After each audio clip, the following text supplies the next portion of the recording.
오늘 본문은 평소에 비해서 아주 긴 본문이었습니다. 왜 이렇게 길게 읽나 이렇게 생각하실 수도 있을 겁니다. 왜 그러냐? 오늘은 두 가지 이야기가 함께 있기 때문입니다.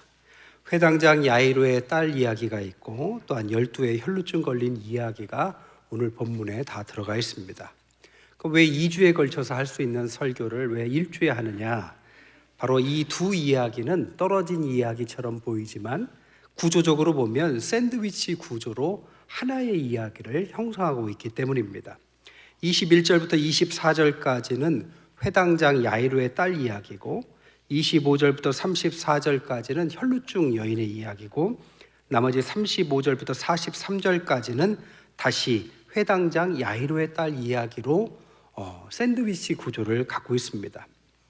오늘 본문을 통해서 우리는 어떤 믿음의 도전을 받을 수 있을까요? 함께 은혜를 나눠보죠.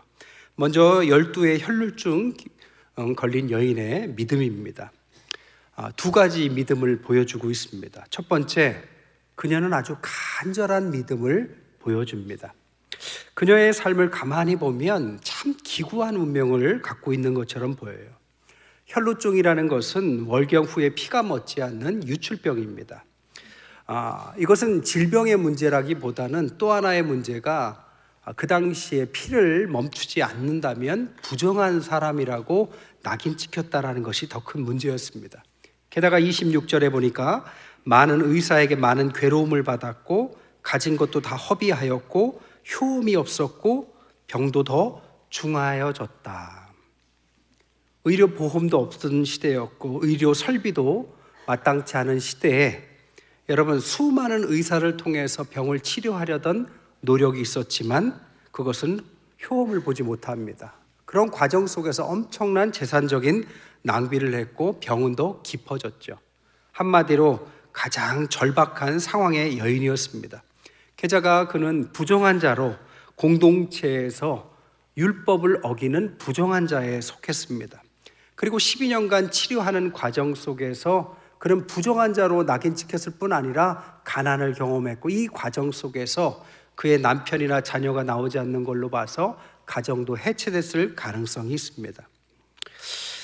그는 어찌 말하면 신약의 욥에 해당하는 최악의 상황을 보여줍니다. 그는 여인이었고 장애인이었고 부정한 자였고 가족과 공동체에서 배척당한 그런 여인이었습니다. 그런 그녀가 오늘 주님께 나아간다는 것입니다. 단순히 지나다가 우연히 만난 그렇게 나아간 것이 아니라 간절히 절실하게 마지막 수단으로서 주님께 나아갔다는 것입니다. 뭘 보면 알 수 있느냐? 25절부터 27절까지가 이 원어에 보면 7가지 분사로 구성되어 있습니다. 한 여자가 있었다. 크게 고통받고 있었다. 재산을 허비하고 있었다. 효험이 하나도 없었다. 오히려 더 나쁜 상태로 왔다. 예수님의 소문을 들었다. 무리 뒤에 왔다. 그리고 마지막 문장이 여인이 그의 옷을 만졌다. 원어에는 이렇게 표현됐죠. 그러니까 그가 예수님께 나와서 그 옷을 만지기까지의 과정은 우연이 아니라 아주 절박한 상황 가운데 마지막 수단으로서 절실한 마음으로 이 7가지 과정을 겪고 나서 만진 것입니다. 할 수 있는 건 다 했어요. 12년간 모든 것을 했습니다. 근데 방법이 없었습니다. 마지막 수단으로 그는 작정하고 주님께 왔습니다. 28절에 보면 그의 믿음이 나오죠. 내가 그의 옷에만 손을 대어도 구원을 받으리라. 이 믿음이 그를 거기까지 이끌게 된 거죠. 두 번째, 그의 믿음은 능동적이었습니다. 여러분, 그 여인이 이런 상황에서 주님께 나올 때 주님께서 따라 내게 와라 한 말이 없습니다. 주님은 그가 만진지도 처음엔 몰랐습니다. 그녀는 주님께 나왔어요. 부정한 자로 공동체에서 배척받았으니 몰래 왔을 겁니다. 그리고 뒤에서 믿음을 가지고 그의 옷을 만진 거죠. 그의 모습 속에는 수동적인 모습이 하나도 없습니다. 예수님께서 제자들에게 항상 믿음을 강조하는데 왜 이 이야기가 여기에 나오느냐? 제자들에게 보여주기 위해서입니다. 저 가장 절박한 수준에 있는 상황에 있는 여인도 이렇게 주님께 적극적으로 나와서 옷을 만져서 낫는데 너희들은 무엇하고 있니? 라고 묻는 것처럼 보입니다. 그는 하나님 앞에 이렇게 절실하게 나왔고 적극적으로 행동했는데 예수님께서 그의 행동을 칭찬하시죠. 마태복음 11장 12절에 보니까 세례 요한의 때부터 지금까지 천국은 침노를 당하나니 침노하는 자가 빼앗는다. 마태복음 7장 7절부터 11절까지는 구하라 그러면 너에게 주실 것이요 찾으라 그러면 찾을 것이요 문을 두드리라 그러면 너에게 열릴 것이니 구하는 이마다 얻을 것이요 찾는 이가 찾을 것이요 두드리는 이에게 열릴 것이다 라고 우리에게 말씀하십니다. 오늘 이 여인은 최악의 상황입니다. 하지만 최고의 신앙을 보여주는 거죠. 여러분, 빛이란 어둠이 짙어질수록 더 빛나는 법입니다. 우리의 삶 가운데 때로는 올 한 해 최악의 상황들이 많이 있을 수도 있습니다. 그럴 때 우리가 보여줘야 될 건 이 여인과 같은 최고의 믿음이어야 될 줄 믿습니다. 두 번째, 회당장 야이로의 믿음입니다. 세 가지를 보여줘요. 첫 번째로는 그 회당장 야이로는 기적을 구하는 믿음을 보여줍니다. 여러분, 문제가 있다고 다 주님께 나오는 건 아니에요. 야이로는 그 당시에 회당장에 해당하는 존경받는 위치였습니다. 주님께 나온다는 것 자체가 쉽지 않았습니다. 그런데 그는 주님께 나아가죠. 여러분, 문제가 있다고 주님께 다 나오는 게 아닙니다. 여러분, 문제가 있으십니까? 주님께 다 나오셨어요? 그것조차도 쉬운 일이 아닙니다. 그런데 야이로는 그 믿음을 보여준다는 거죠. 두 번째, 회당장 야이로의 믿음은 끝까지 맡기는 믿음을 보여줍니다. 주님께서 야이로를 따라서 딸을 구하기 위해서 가다가 갑자기 돌아서면서 누군가 내 옷을 만졌다라고 말씀을 하시죠. 그런데 24절에 보면 함께 가실새 큰 무리가 따라가며 애워싸서 밀더라. 그러니까 그 상황이 사람이 많아서 누군가가 당연히 만졌을 것이고 밀었을 것이니까 이상한 일이 아닙니다. 그런데 주님이 굳이 그것을 언급하시는 거죠. 그런데 여러분, 야이로의 입장에서는 얼마나 지금 절박한 상황이고 분초를 다투는 상황입니까? 이런 일로 주님께서 왜 멈추셨을까라고 답답한 심정이었겠죠. 그런데 어떤 한 여인이 나타나서 제가 만졌다 하고 그 여인을 칭찬하는 시간이 지체됩니다. 이 여인 때문에 시간은 더 지체되죠. 가만히 있었으면 그래도 빨리 가셨을 텐데. 이 야이로에게는 이런 두려움이 있었을 겁니다. 이러다가 우리 딸 죽는 거 아니야? 시간을 지체하다가 큰일 나는 거 아니야? 그런데 마침 그 두려움이 임하죠. 비보가 달려오기를 딸이 죽었다라는 소식이 들려옵니다. 여러분이라면 이런 상황에 어떤 마음이 생길까요? 내가 이럴 줄 알았다. 주님께서 왜 멈추셨고 왜 그 여인은 이때 마침 튀어나와서 내 갈 길을 막아서 이런 결과를 초래할까라는 원망스러운 마음이 아마 튀어나왔을 것입니다. 다 끝났고 이제는 더 이상 해볼 것도 없다라고 생각하는 그 순간에 주님께서 36절에 예수께서 그 하는 말을 곁에서 들으시고 회당장에게 이르시되 두려워하지 말고 믿기만 해라 라고 말씀하시죠. 여러분, 이런 상황에서 더 이상 어떤 믿음이 필요할까요? 죽음이 끝이라고 생각하는데 어떠한 상황이 더 있을까요? 아직 끝나지 않았다고? 여러분, 얼마나 갈등되는 상황입니까? 여러분, 끝입니까? 아직입니까? 근데 이런 상황 우리에게도 많이 있어요. 우리가 살다 보면 하나님 앞에 급박한 상황에 기도하고 그 기도가 뜻대로 안 될 때가 있어요. 자녀들의 미래를 위해서 기도했는데 실망스러운 결과를 얻거나 혹은 어떤 질병이나 큰 문제를 놓고 기도했는데 실망스러운 결과를 얻으면 우리의 마음속에는 포기와 원망, 절망이 우리 앞을 가립니다. 그리고 상황은 끝났다라고 생각이 듭니다. 그때 주님께서 아직 끝나지 않았다 해도 우리의 마음속에는 끝났다, 아직이다의 갈등이 해결되지 못하죠. 제가 보면 대부분 많은 분들이 여기에 걸려 넘어집니다. 내 생각대로 결과가 나오지 않으면 다 끝났다고 절망하고 돌아갈 수 있죠. 그러나 오늘 야이로에게는 훌륭한 믿음이 있죠. 이해할 수는 없지만 주님께서 뭔가를 하실 거야 라고 주님을 따라갑니다. 그 비보에 많은 사람들이 그 초상집에서 울고 있을 때 주님께서 아직 안 끝났다 하는데 모든 사람들이 비웃습니다. 그러나 야이로와 그의 부부 제자들과 함께 주님은 끝까지 나아가서 자녀를 살려내시죠. 전혀 상상할 수 없는 결과가 나오죠. 여러분, 내 믿음으로 해결하지 못하는 문제도 있습니다. 내 뜻대로 결과가 나오지 않을 때도 있습니다. 그러나 지레 낙심하지 말고 끝까지 하나님 앞에 구한다면 거기에 우리가 차원이 다른 신앙을 발견할 수 있을 줄 믿습니다. 세 번째 믿음은 믿어지는 믿음을 보여줘요. 야이로는 이 일을 통하여 딸이 병들었다 낫게 되는 신유의 역사가 아니라 죽었다 살아나는 부활의 기적을 체험합니다. 신유의 역사도 대단하지만 부활의 역사를 경험한다면 그것처럼 큰 믿음이 생길 만한 일은 없겠죠. 야이로는 이 일을 통하여 아마 엄청난 믿음을 얻었을 것입니다.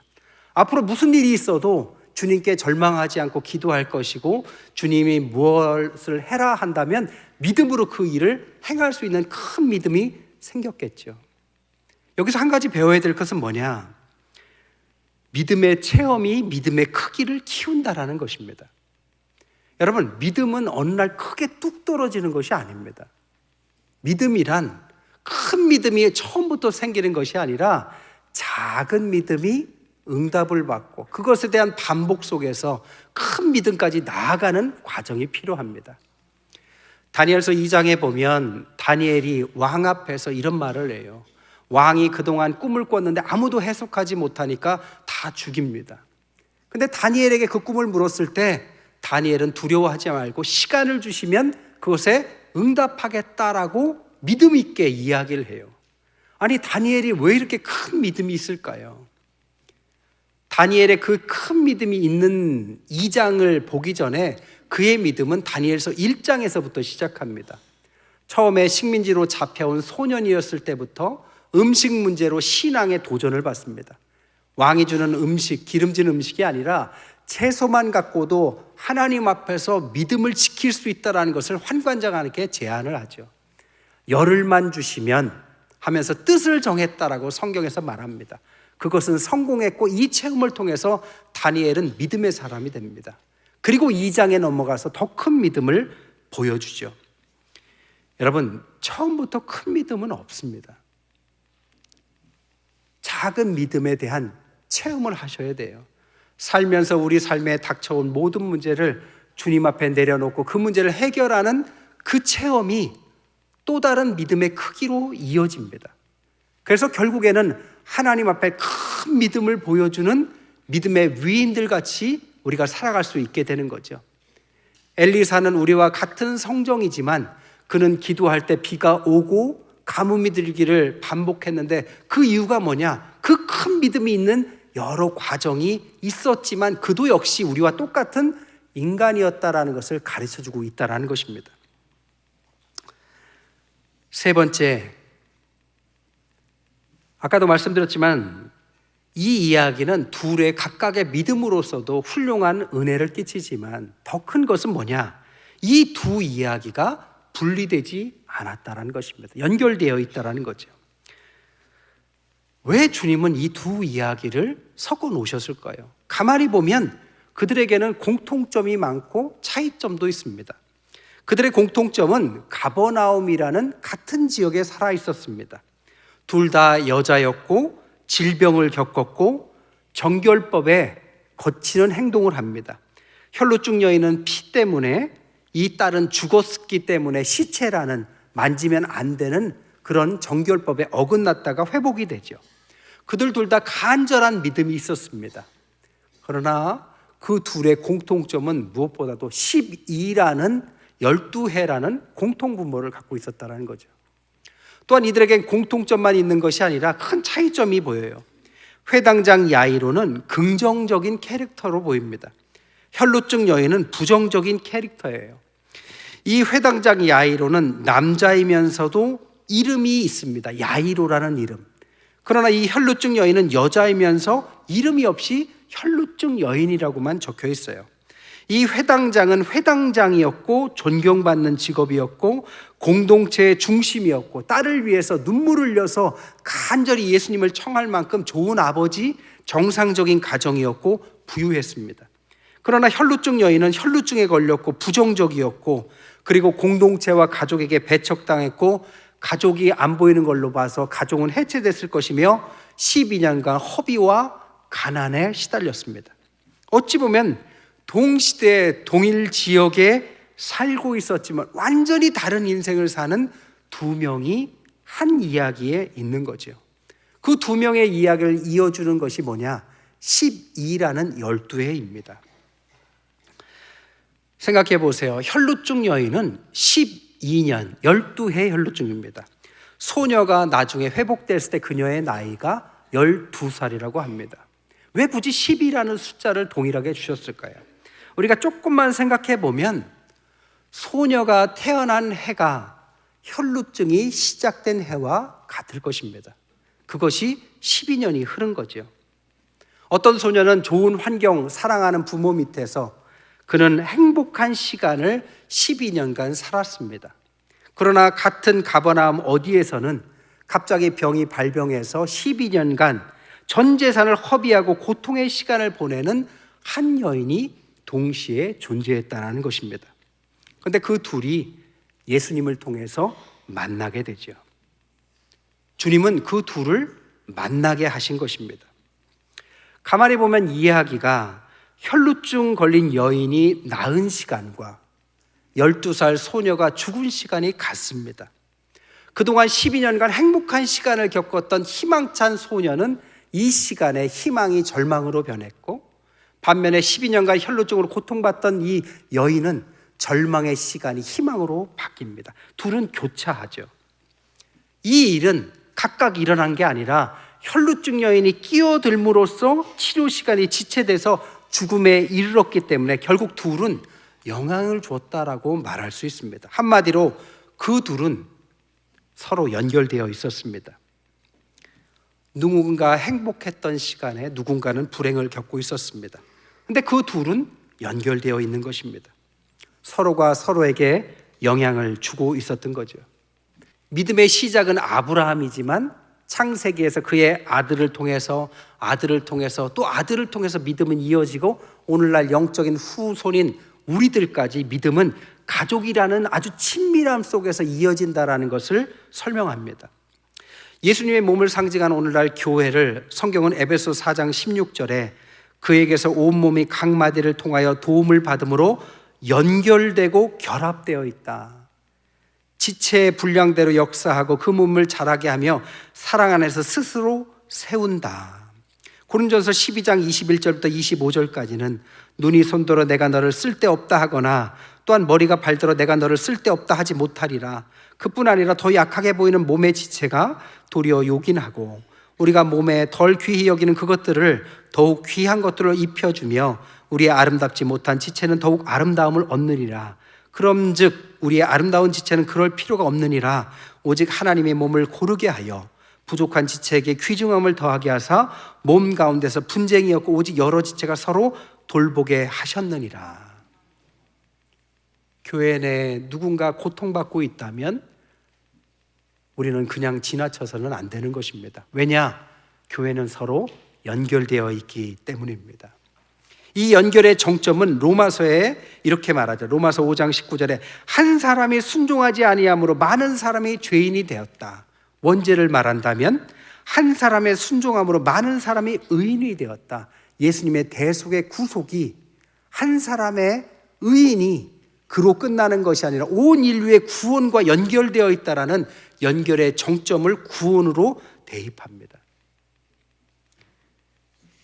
오늘 야이로는 이 사건이 없었다면 같은 시대에 같은 지역에 이 혈루증 걸려서 고통받고 살고 있는 한 여인을 알지 못했을 것입니다. 아니, 그런 여인이 있는지조차 인식하지도 못했을 것입니다. 그러나 오늘 예수님을 만나고 그 여인과의 사건 속에서 그 여인의 존재를 깨닫습니다. 처음에는 그 여인 때문에 자신의 딸이 죽었다라는 원망으로 시작합니다. 그러나 결과적으로 보면 그녀 때문에 신유의 역사가 부활의 역사, 그래서 믿음의 크기를 더 키우는 새로운 차원에 있는 믿음으로 나아가는 계기를 그 여인을 통해서 받게 되는 것이죠. 오늘날 우리에게 이 말씀이 뜻하는 의미가 뭘까요? 우리는 우리가 인식하지 못하는 사이에 많은 사람들과 함께 살고 있습니다. 그 사람들은 고통과 눈물 속에서 시간을 보내는지도 모릅니다. 주님은 우리가 그것을 알기를 원하시는 거죠. 3일 전에 그런 뉴스가 났어요. 대전에 10대 청소년들이 동일한 또래의 지적 장애를 갖고 있는 여자아이를 학대했다라는 뉴스가 났습니다. 몇 명의 아이들이 이 아이를 아침부터 저녁까지 끌고 다니면서 아주 집요하게 인간이 하지 말아야 될 아주 집단 학대를 했다라는 것입니다. 어디서요? 우리가 살고 있는 대전에서. 언제요? 우리가 사는 동시대에. 인간이 인간에게, 건강한 아이들끼리도 그런 일을 하는 것이 큰 범죄죠. 하물며 약한 것을 뻔히 알면서도 그 아이를 데리고 다니면서 하루 종일 그 아이를 학대하는 그 마음에는 도대체 무엇이 있는 걸까요? 우리가 이 이야기만 그냥 들으면 어찌 그렇게 나쁜 사람이 있느냐, 그런 애들 때문에 사회가 나빠진다라고 말할 수도 있습니다. 그러나 그 아이들이 그런 아주 악한 행동을 하는 이면에는 또 무엇이 있을까요? 우리와는 전혀 상관없는 일일까요? 그 아이들이 도대체 무엇을 보고 무엇을 깨닫고 살았기에 그런 무서운 행동을 아무렇지도 않게 행하고 있었을까요? 만약 이 이야기를 우리의 이야기와 또 우리와 연결된 사회의 이야기라고 받아들인다면 우리는 전혀 새로운 차원에 있는 믿음으로 나아갈 것입니다. 그녀 때문에가 아니라 그 덕분에 우리가 전혀 모르던 세상을 알게 됐고, 그것으로 우리의 삶의 목적이 달라지고 하나님께서 그것을 알게 하신 이유를 발견하고 우리의 삶의 많은 것들을 통하여 우리가 하나님 앞에서 교회가 해야 할 일, 신앙인이 해야 할 일, 우리가 작게는 우리 가정과 교회를 통하여, 크게는 나라와 민족을 위해서 혹은 세계를 위해서 해야 할 수 있는 많은 일들을 찾을 수 있는 은혜가 있을 줄 믿습니다.